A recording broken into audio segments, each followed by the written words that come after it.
mu'jizaa caale. For thousands of years, Allah, this is the miracle of miracles. Now, what does it hold for us? Ayyee nuufuu qur'aanni kun maal qabatee jira? Shakkii takkaan malitti kitaabni kun kalaama Rabbiiti. Rabbiin subhaanahu wa ta'aalaa ilma namaa akkana jechuudhaan qormaad. Qul isaaniin jedhi warra shakkiidhaan guutame kana warra amanuu dide kanaan jedhi. لئن اجتمعت الإنس والجن على أن يأتوا بمثل هذا القرآن. osoo ilmi namaatii fi jinnoonnis fakkaataa qur'aana kanaa fiduuf irratti walitti qabamanii laa ya'tuuna bimithlihi walaw kaana ba'duhum liba'din zahiiraa.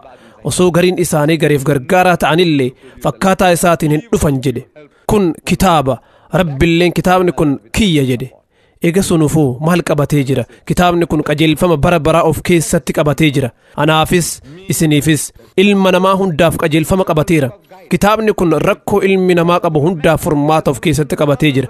garuu nuti hundi akka bofa qabeenya guddaa irra maramee ciisuutti maramnee rafnee jirra.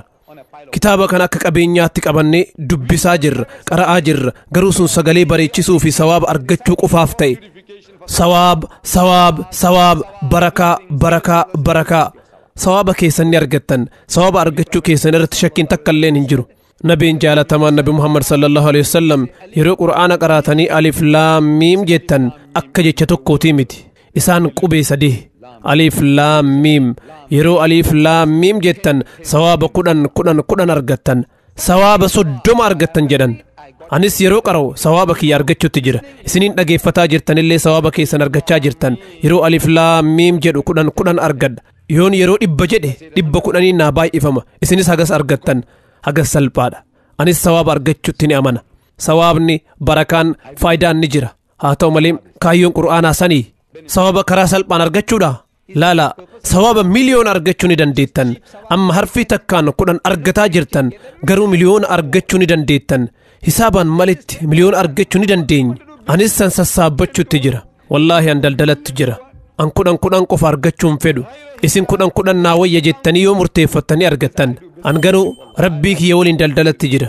isinis yoo barbaaddan bigayri hisaabaan malitti argachuu ni dandeettan. kunis kan ta'u yoo isin qur'aana kana ofitti fudhattanii itti amantanii dalagaa irra oolchitan qofa ta'a. kun kitaaba qajeelfamaati. maal dalaguu akka qabdan isinitti akeeka. kabajaa guddaa rabbi isiniif kenne kana ummataaf akka qooddan isinitti himutti jira.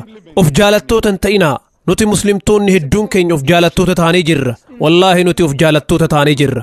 bakka hundatti akkas taanee jirra. He's telling you this honor he has given you, share it with people. Don't be selfish. We are a selfish lot of people.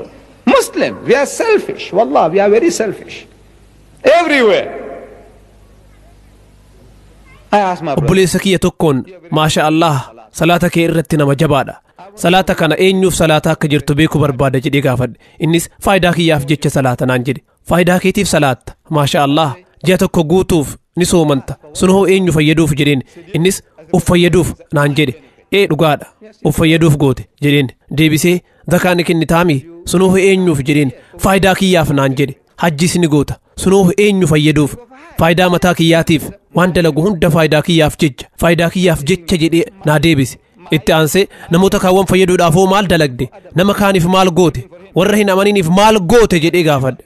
mushrikni akka gara azaabaa seenu ni amantaa jedheen. innis eeyyan wanti rabbi namaaf hin dhiifne shirkiidha naan jedhe. dhugumatti azaaba seenanii jedhee gaafadhe. innis eeyyan naan jedhe.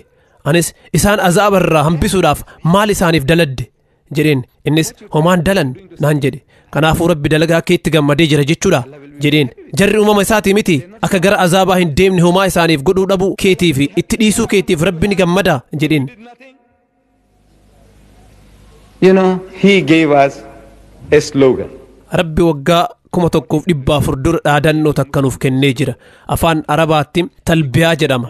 qajeelatti hiikaa isaan beeku. dhaadannoo tana bara 1983 yeroo hajjiif gara Suud Arabiyaa deemu baradhe. namoonni yeroo ka'abaa xawaafaa dhaadannoo san fayyadamaa labbeeyk allaahumma labbeeyka jedhan dhagahe baradhe. garuu dubbii san keessa dhaamsi ibsamuu barbaadame maal akka ta'e yeroo sanitti hin hubanne. yeroo ofii kiyyaaf ka'abaa xawaafuu jalqabu naaf gale. لبيك اللهم لبيك لبيك لا شريك لك لبيك إن الحمد والنعمة لك والملك لا شريك لك yeroo xawaafee geessutti namoonni birootis xawaafanii geessanitti nu keessaa namoonni muraasni kan hubannoo xiqqoo ishii sammuu keessaa qaban yoo dhaadannoo san jedhanii geessan dhaamsa dhaadannoo sanii hubatan. laa shariika lak laa shariika lak laa shariika lak maal jechuudha? rabbi shariikan qabu, inni hiriyaan qabu, inni qixxeen qabu, inni waan isatti qixxaatun qabu jechaa jirtan. laa shariika lak laa shariika lak garuu wanti jedhaa jirtan gama dalagaatiin dhugaa miti. waan dhugaa dubbataan jirtan sababni isaa bakka dhayxan sanii yeroo gara biyyaa deebitan biyya keessanitti mushrikoota hedduun marfamtan. har'aan tana namoonni namaa fi qamalee arbaa fi bofa dachii rabbii kanarratti gabbaran akkaan hedduudha. har'aan tana nama rabbi gabbaru irra nama shayxaana gabbarutu caala. isin garuu afaanuma qofaan laa shariika laka jedhaa jirtan. hundi keenyaa makkaa fi madiinaa irraa bishaan zamzamaa, temira, wantoota gatiin isaanii rakasha ta'e hedduu bitannee baadhannee maqaa haaji jedhu fudhannee gara manaa galla. We all take from Makkah, Medina. We take with us Zamzam water from Makkah. We take dates from Makkah, and we buy a lot of things very cheap in Makkah, and we load ourselves and we take them home, and we take the title Haji. We are the Haji. I did Hajj.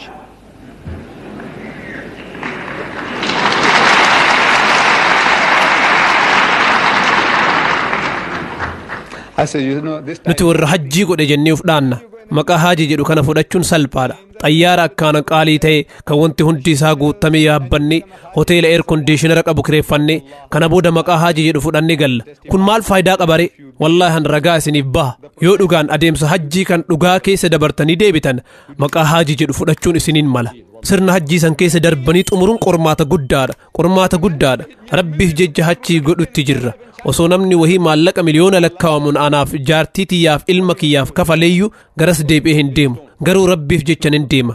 bakka dhagaatti darban sanitti namni tokko dhakaadhaan kallacha keessa na dha'e dhiiga narraa dhangalaase. sa'aatii harkaa kiyya dhabe, kophee kiyyas nin dhabe, lafattis kufee ture. osoo namichi paakistaanii tokko na dhaqqabu baate silaa du'ee oole. isinis hardhasitti nan argitaniyyu. sababni isaa takkittii lafa dhooftanii jennaan wanti hundi achuma biratti raawwata. lafaa ka'uu hin dandeettan. qaamni kiyya jabaadha. haa ta'u malee lafa dhoofnaan wanti hundi achitti raawwata. nama paakistaanii tokkotu na gargaare alhamdulillah. doolaara 1,000 lakkaa'amu dhabe. mudhii kiyya irratti jabeessee suuqee ture. hundinuu kaashiidha. bakka itti suuqadhe keessaa bahee bade.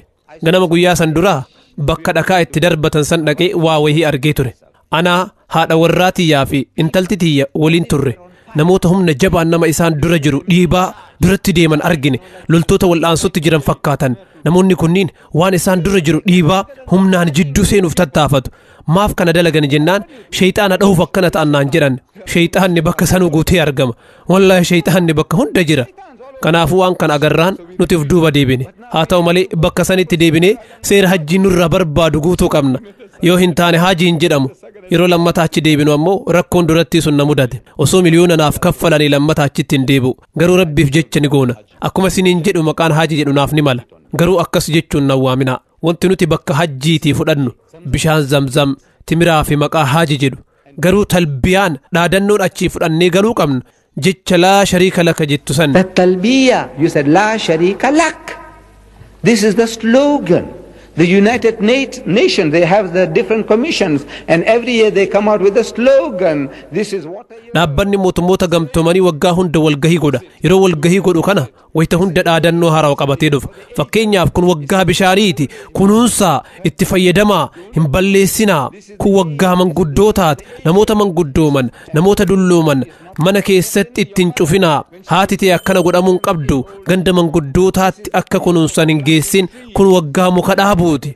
adaduma isaan murtee tokko dabarsanii namoonni addunyaa irra jiran hundi waa'ee sanii haasawan. bishaan bishaan bishaan, muka muka muka, mana manguddootaa mana manguddootaa. kaayyoon dhaadannoodhaa isa kana itti dalagaa. nuti waggaa 1400 dhaadannoo kana baadhannee jirra. laa shariika laka laa shariika laka. garuu waan fudhachuu qabnu duubatti dhiisnee jirra. waan fudhachuu qabnu duubatti dhiisnee tamiraa fi zamzama fudhannee baane. mee bakka barbaaddan deemaa laalaa.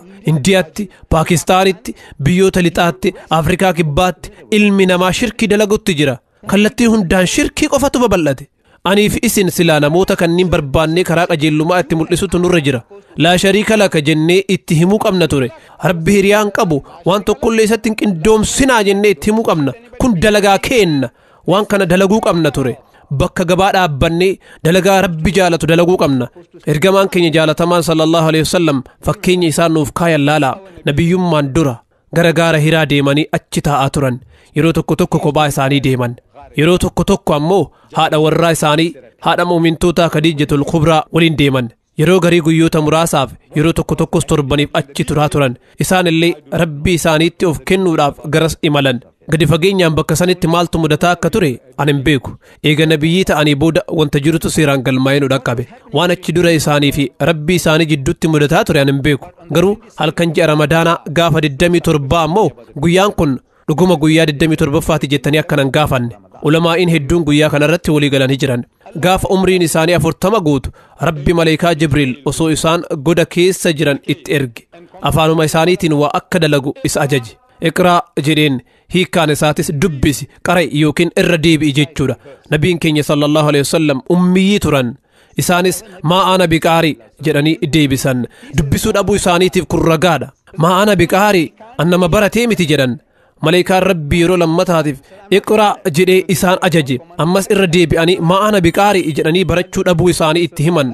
Yeroo sadaffaa malaayikaan rabbiin iqraa bismi rabbika allazii khalaq maqaa gooftaa keetii isa waan hunda uumeetiin qara'i jedheen. Yeroo sadaffaa irratti wanti dalaguu qaban irra deebi'anii jechuu waan ta'eef dubbii Jibriil isaaniin jedhi qabatan. Akka an hubadhetti jechi afaan Arabaa kan iqraa jedhu dubbisuu irra deebi'uu qara'uu ta'uu danda'a. Kana booda isaan illee irra deebi'anii dubbisan. Iqraa bismi rabbika allazii khalaq maqaa gooftaa keetii isa waan hunda uumeetiin dubbis.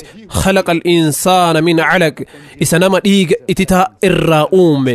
Iqra'a warabbukal akram haala gooftaa kee hunda irra arjaa ta'een qara'i. Allazii callama bilqalam isa qalamaan barreessuu barsiisisan.